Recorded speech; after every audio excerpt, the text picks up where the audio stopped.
হজরত মুসা আলাইহিসসালাম যখন জাদুকরদের মোকাবেলায় সফল হন এবং জাদুকররা মুসলমান হয়ে যায় তখন বিবি আসিয়া তার ঈমান প্রকাশ করেন। ফিরাউন ক্রুদ্ধ হয়ে তাকে ভীষণ শাস্তি দিতে চাইল।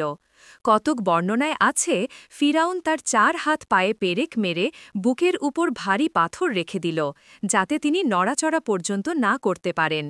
এ অবস্থায় তিনি আল্লাহ তাআলার কাছে দোয়া করেন। কোনো বর্ণনায় আছে ফিরাউন উপর থেকে একটি ভারী পাথর তার মাথার উপর ফেলে দিতে মনস্থ করলেন।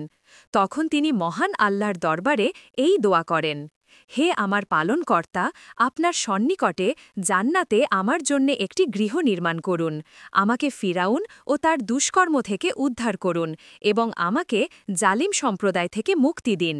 ফলে আল্লাহ তাআলা তার আত্মা কবজ করে নেন এবং পাথরটি নিষ্প্রাণ দেহের উপর পতিত হয়।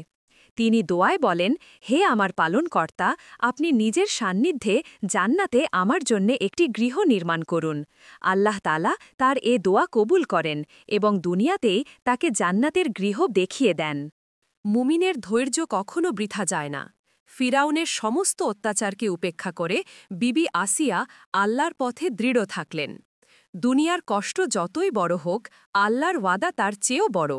যে আল্লাহর উপর ভরসা করে তার জন্য আল্লাহ জান্নাতের দরজা খুলে দেন।